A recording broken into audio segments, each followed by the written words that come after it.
Dark Victory by Jeff Loeb and Tim Sale is the famous follow-up to the famous story The Long Halloween, which we have already reviewed here on the channel. But just to quickly recap, The Long Halloween was a detective Batman story in which we saw a young Batman kind of sleuthing to try and figure out who the person who was killing people on holidays was. You know, the person known as the Holiday Killer.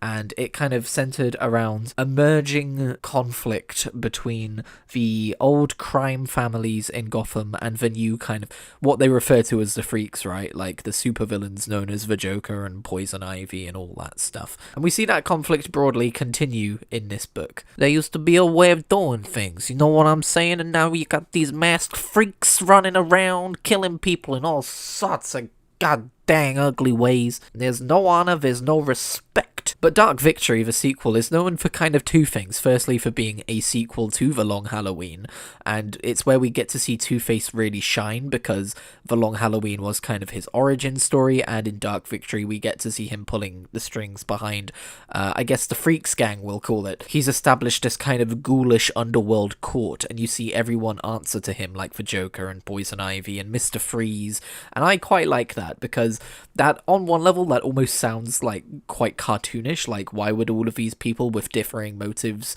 and personalities answer to someone? But on the other hand, I don't know, it just kind of makes sense within the text. I think Jeff Loeb does a good job of making it feasible, because they don't just have blind allegiance to him, they're constantly undermining him and threatening him and stuff, but he's Two-Face, and he's gonna have order in the court. I love that as Two-Face, Harvey Dent still kind of has this resentment towards the crime families, obviously because they're the reason why he's Two-Face. You know, one of them threw acid into his face and all this stuff, but it does kind of like, it puts a dark twist on his original character motivations from the beginning of The Long Halloween. He just makes sense through and through, and I think that's real fun. And yeah, as a sequel to The Long Halloween, it's, instead of a holiday killer, now we have the Hangman, who kills people by hoisting them up on a noose and strangling them, and then stapling like an old case file to their shirt with like some text on it from the Hangman game that they lost that's like, oh, none of you are safe, except, spoiler alert, it turns out that actually meant 9 of you are safe, and we'll go into why that is a little bit later. But the other thing that this book kind of does, beyond just being a sequel to The Long Halloween, is it introduces Robin into the mythos. And I haven't really talked about this too much, but with these Eaglemoss collections, each book comes with a kind of written introduction, on the one half giving you context behind the writing of the book in the real world, and on the other half giving you a bit of a catch-up in terms of the lore, in case you happen to not be reading these in chronological order. And this introductory text was written by someone named Glenn Dakin, and I just want to give him a shout out here, because they actually wrote some context about the fact that, yeah, The Long Halloween was super successful because it continued the kind of like more gritty, more realistic undertones of Frank Miller's Year One. But it was with The Long Halloween and Dark Victory that we were starting to transition from this dark and gritty realism of like this Gotham with mobsters and stuff in it, to this more colourful world of supervillains and sidekicks. And it was kind of Jeff Loeb and Tim Sale who really brought about that transition back into the Batman mythos that we know and understand, but continuing on with the Frank Miller tone. And I would like to think that on some level I would be able to sit here and say that to you from my own kind of reading comprehension, sure, but the context really helps me to appreciate that. And so Dark Victory not only introduces us to the character of Dick Grayson with his origin and his introduction as Robin, but it does so whilst continuing on the tone of Frank Miller's Year One kind of style of Batman world. You know, Robin is this shining light of a light-hearted character, or maybe not a light-hearted character, but a lighter character in contrast to Batman. And how does that work in this kind of a world? And how do we get to that state in this kind of a world? And honestly, my favourite thing about Robin's introduction in this book is that it's very self-motivated. Like, Bruce Wayne adopts Dick Grayson, but not to be Robin. And maybe this is the case in other origin stories as well that I've just not read, but this is kind of challenging some preconceived notions in my mind. I know he didn't adopt him to be Robin, but it's not something that he encouraged, if you know what I mean. He adopted Dick Grayson and then set out as Batman to solve the murder of Dick Grayson's parents, because he's personally very motivated to do that, because he's never been able to solve the murder of his own parents, and he wants to do that for his newly adopted son. But Dick Grayson kind of thinks that Bruce is a shit adopted dad, which he is, because he's just very, like, hands off. He's away all the time. He's keeping his secret of being Batman from him.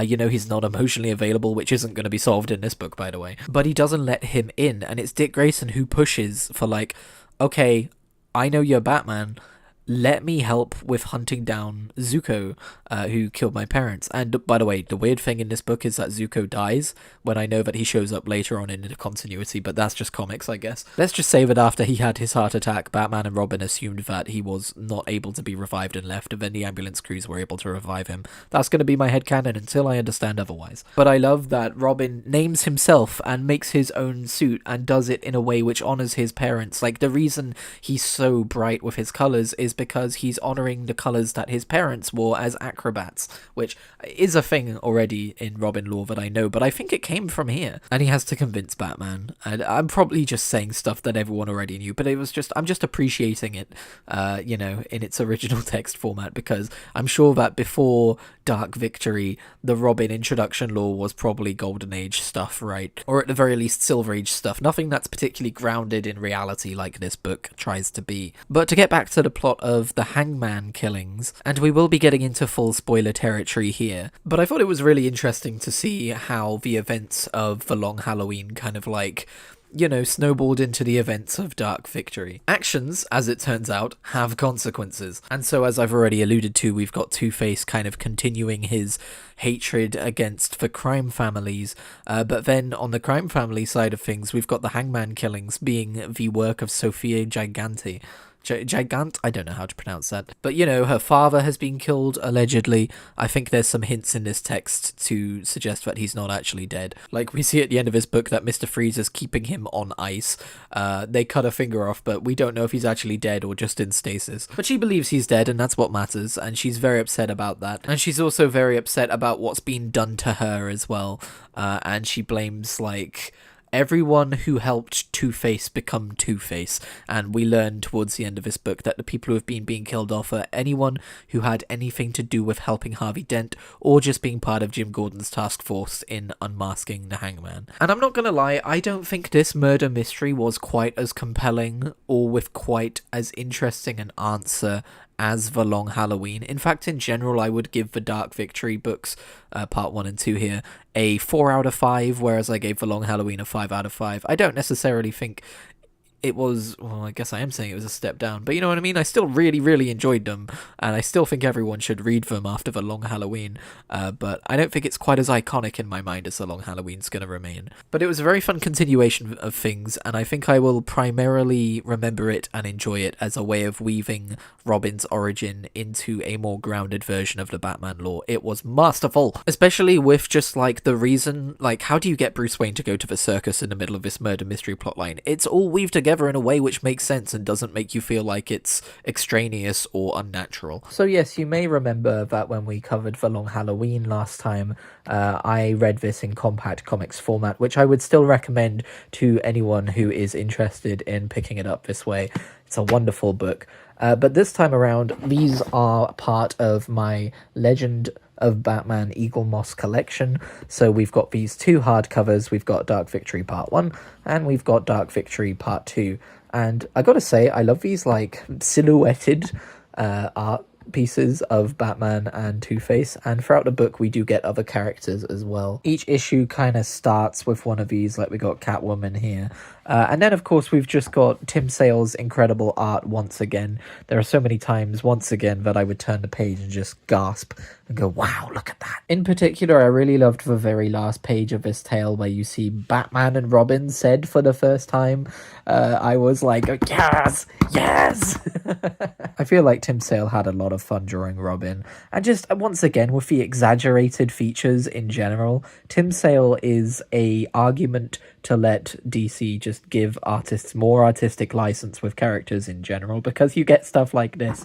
People don't look like this, but you're not here to look at people who look like people all the time. Sometimes you want to have these exaggerated features to really amplify these personalities, and like this dark grin and this wide barrel, and it's so cool, man. There are some aspects of this story I haven't really mentioned yet, such as the new District Eternity, what? I'm leaving that in. The new DA, Porter, and how she doesn't get on well with having Batman around, and that causes friction between Batman and Jim Gordon, because Jim Gordon is pressured to not rely on him. But then we find out that the character of Porter is sleeping with Harvey Dent, and I don't know how I feel about that, because on the one hand, it's important to have naive characters and stuff like that, but on the other hand, I don't necessarily love how Porter was portrayed. Her entire character kind of revolved around just doing whatever Harvey Dent wanted her to do because she was madly in love with him or whatever, and that wasn't really explained why she was so madly in love with him. And then Harvey Dent just absolutely discards her at one point, shooting her in the head and killing her because, his supervillain friends kind of make fun of the fact that he's been sleeping with her, and he's like, no, I don't care. I'm married to Gilda anyway. Or Harvey Dent is married to Gilda. And actually, okay, to stop casting shade on that scene for a minute, that is cool because it shows the kind of two-sided nature of Two-Face and how unpredictable he is, and how kind of like two things can be true with his character a lot of the time. And speaking of Gilda Dent, I love that we didn't revisit that at all, because at the end of The Long Halloween, we see a dark truth revealed about her, and I kind of thought that it would be explored or at least revealed in this book, but no, it's never touched upon again, which is a really fun way of just kind of like signposting to people that, yeah, sometimes things go unsolved, sometimes things go undiscovered, sometimes people get away with things. But anyway, I think that's gonna do it for me. That's all I've really got to say about this. I guess I've now read all of Jeff Loeb and Tim Sale Batman, right? I don't think there's anything else. We read The Long Halloween, we read Dark Victory, and before that, we read Night Terrors. I don't know if there's any, like, single issues that they've done that aren't kind of tied together in these big trade paperback volumes with a giant storyline. Let me know if there is any more Jeff Loeb, Tim Sale Batman, because for the most part, it's been exquisite and fantastic, and I've loved every second of it. I can see why their run was so highly regarded, and I can see how formative it's been towards shaping Batman's lore going forwards as well. So let's cast our gaze ahead to see what's next in Eagle Moss's Legend of Batman collection. What comes after Dark Victory? Because although I have a rough idea, I genuinely can't remember. Oh, hey! It's The Man Who Laughs and The Killing Joke, which I don't know if those were originally 2 volumes which have been stuck together, or just 2 like 3-issue runs or whatever that make up one single trade volume. But I think it's just a single book. I'll have to go find it. Hang on. Alright, I've got it right here, and you hear this?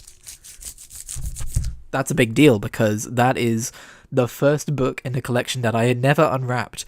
I've got so many Legend of Batman books that I never took out of their plastic packaging wrap, just because at a certain point I was just overwhelmed. I was like, I'm not reading this right now, I'll read it another time. So that's kind of a weird personal milestone for me. I actually think I did read Dark Victory Part 1 when I got it. I didn't realize it was a sequel. There was some stuff that was familiar to me in that book, but I had like no memory of the details, so it didn't really affect it, so that's why I didn't bring it up. But yeah, The Man Who Laughs and The Killing Joke is going to be our first Joker-centric story, despite him appearing in The Long Halloween and Dark Victory, and I believe Haunted Night. This is the first like story that actually focuses on the Joker, and I think I know roughly what happens in it, but I've never actually read it myself, so I'm excited for that. So stay tuned, subscribe to see my reaction to that story, I suppose, and I guess I'll catch you then. This was written by Ed Brubaker and Alan Moore. Oh my god.